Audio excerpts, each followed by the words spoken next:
9.5, 9.6, 9.8. Round of applause.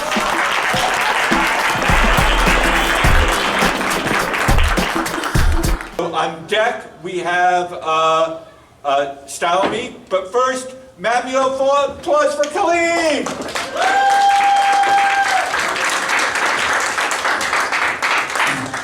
Good evening. I'd like to preface this piece I'm about to do by saying it's opposite the worldview of the one which we're constantly inundated. It is dealing with, is referred to interconnectedness. It's based on waves, on systems, and on frequency, and it's called Imagine. Have you ever pondered the possibility of entering into a frequency of harmony with such consistency and chemistry that we experientially understood what is meant to be coherent? A collective state of mind without space or time, but the perpetuity of a moment of pure duration, where knowledge acquisition is an instant of perception without reflection, but in at one-ment with creation. There are tools available from antiquity, waiting to avail us of their efficacy, to hone and develop our creativity, till we may once again attain to divinity, if we could only turn off the TV.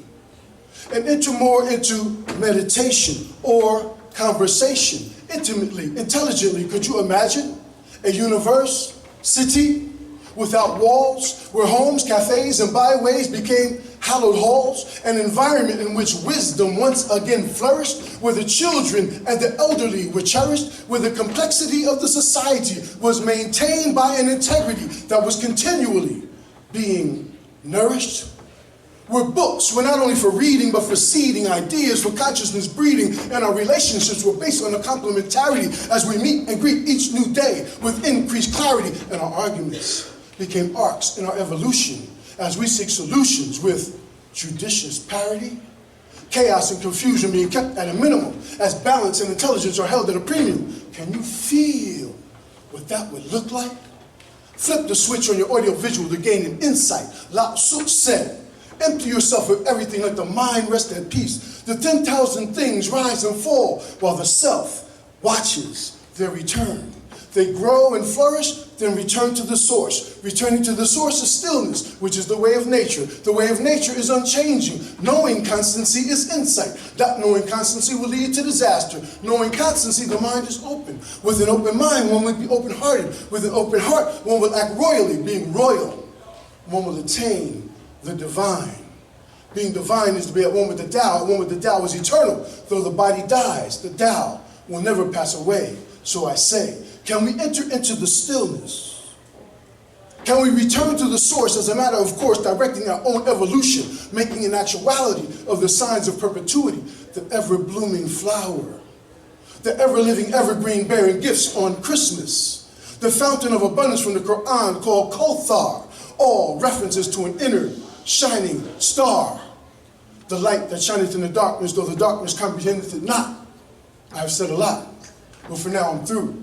All I'm asking of you is just imagine. Manual applause. Judges, we are going to count to three and things that I will ponder for dinner tonight. Potatoes, pork chops, and pork fried dumplings. Judges, hold them up, hold them up, hold them up. We have what was that? 8.5. An 8.5, a 9.0, a 8.9, a 9.4, and a 9.0, which totals manual applause.